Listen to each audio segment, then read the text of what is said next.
بسم اللہ الرحمن الرحیم وعد اللہ الذین آمنوا منکم وعملوا الصالحات ليستخلفنهم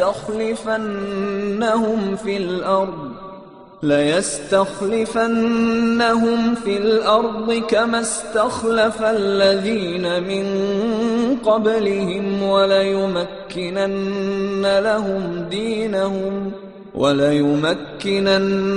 لهم دينهم الذي ارتضى لهم وليبدلنهم من بعد خوفهم أمنا يعبدونني لا يشركون بي شيئا ومن كفر بعد ذلك فأولئك هم الفاسقون.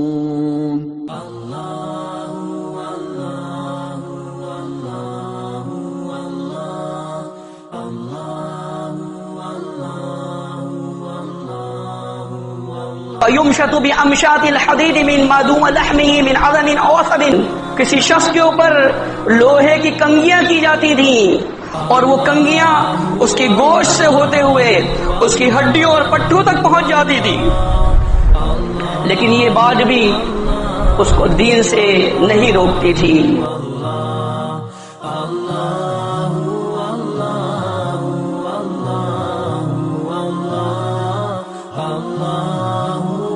اللہ کا وعدہ ہے ایمان والوں میں سے جو تم میں سے نیک عمل کرتے ہیں ان سے کہ وہ انہیں زمین میں ضرور خلافت دے گا، جیسا کہ ان سے پہلے والوں کو خلافت دی تھی.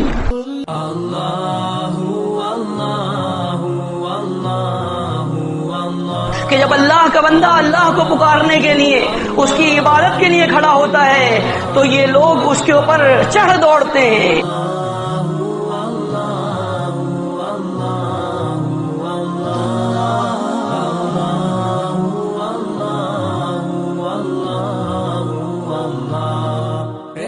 اللہ مالک کون و مکان تبارک و تعالی کا ارشاد وعد اللہ الذین آمنوا منکم وعملوا الصالحات ليستخلفنهم في الأرض كما استخلف الذين من قبلهم وليمكنن لهم دينهم الذي ارتضى لهم وليبدلنهم من بعد خوفهم أمنا يعبدونني ولا يشركون بي شيئا فمن كفر بعد ذلك فأولئك هم الفاسقون. وأقيموا الصلاة وآتوا الزكاة وأطيعوا الرسول لعلكم ترحمون. اللہ رب العالمین نے ارشاد فرمایا اللہ کا وعدہ ہے ایمان والوں میں سے جو تم میں سے نیک عمل کرتے ہیں ان سے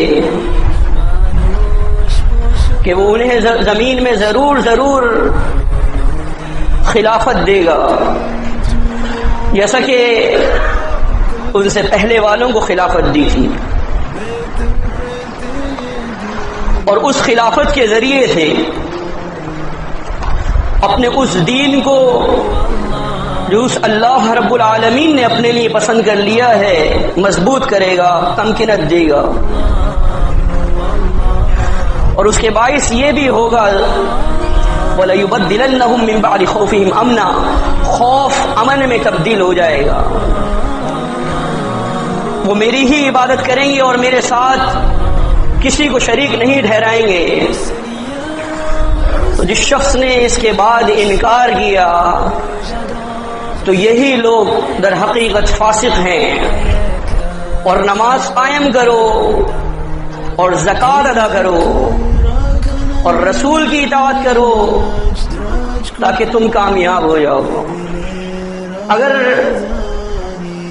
کسی بندہ مومن کے لیے یہ پوچھا جائے کہ سب سے زیادہ اہم ترین چیز کیا ہے تو بات یہ ہے کہ ایک اللہ کے بندے کے لیے سب سے قیمتی جو چیز ہے وہ ایمان ہے. اگر ایمان زائل ہو جائے تو کوئی چیز باقی نہیں رہتی.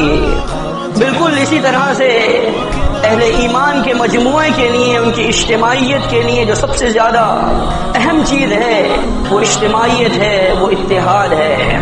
اس لیے اللہ رب العالمین نے قرآن مجید فرقان حمید میں جو وعدہ کیا ہے وہ مشروط ہے ایمان اور عمل صالح سے. یہی وجہ ہے کہ جب ہم ابتدائی دور کے اندر، اس دور کے اندر جس کا اشارہ اس آیہ مبارکہ میں ملتا ہے، دیکھتے ہیں کہ جب خوف اپنے عروج پر تھا، امن میسر نہیں تھا، اللہ کے نبی صلی اللہ علیہ وسلم کو مبعوث کیا گیا. صورتحال یہ تھی کہ جب آپ نماز پڑھ رہے ہیں بیت اللہ میں، خانہ کعبہ کے صحن میں، تو پوچھتے ہیں عروہ اپنے استاذ عبداللہ بن عمرو بن عاص رضی اللہ تعالیٰ عنہ سے کہ وہ دن بتائیے جو اللہ کے رسول صلی اللہ علیہ وسلم پر سخت گزرا ہو. ما صنع المشرکون برسول اللہ صلی اللہ علیہ وسلم، مشرکین نے جو کچھ رسول اللہ صلی اللہ علیہ وسلم کے ساتھ کیا.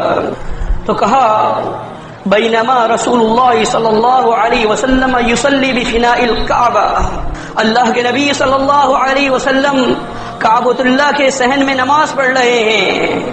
اتنے میں عقبہ بن ابی معیط آتا ہے، فاخذ بمنکب رسول اللہ صلی اللہ علیہ وسلم ولوا ثوبہ، اللہ کے نبی صلی اللہ علیہ وسلم کے شانے کو پکڑتا ہے وہ اور اپنی چادر سے آپ کا گلا گھونٹنے لگتا ہے. فخنقہ خنقا شدیدا، اور بہت زور سے جب وہ یہ کام کرتا ہے، فاقبل ابو بکر، اچانک ابو بکر رضی اللہ عنہ آ جاتے ہیں. ابو بکر اس کو اس کے کندھے سے پکڑتے ہیں. فدفع عن رسول اللہ صلی اللہ علیہ وسلم، اس کو اللہ کے رسول صلی اللہ علیہ وسلم سے ہٹا دیتے ہیں اور یہ کہتے ہیں اتقتلون رجلا، کیا تم کسی شخص کو محض اس لیے مار رہے ہو ان یقول ربی اللہ، یہ کہ وہ یہ کہتا ہے کہ میرا رب اللہ ہے.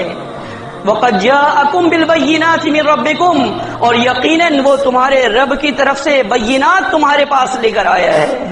یہ ابتدائی دور ہے.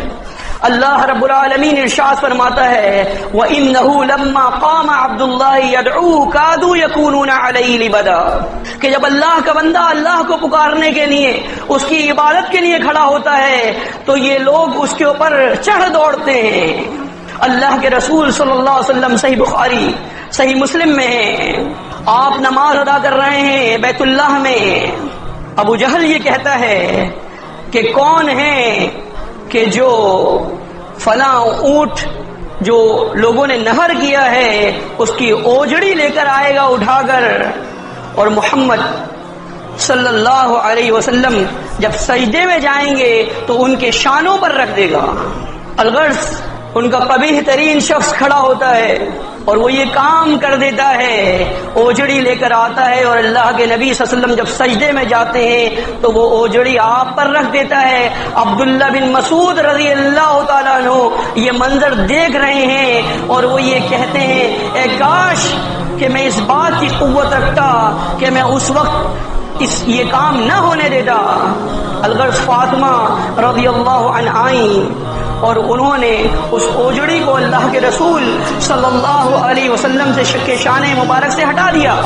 اللہ کے نبی صلی اللہ علیہ وسلم اٹھے اور آپ نے بد دعا کی اللہم علیک بی جہل، اے اللہ تجھ پر ابو جہل کو پکڑنا لازم ہے.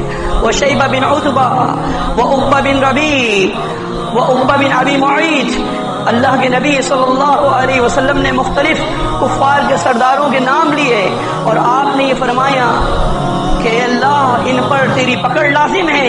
الغرض دیکھا گیا کہ بدر کے اندر وہ تمام کے تمام بدر کے کنویں میں جو ہے وہ مرے ہوئے پڑے ہوئے تھے. تو یہ ابتدائی دور تھا کہ جب اس قدر مصیبتیں مسلمین اٹھا رہے تھے.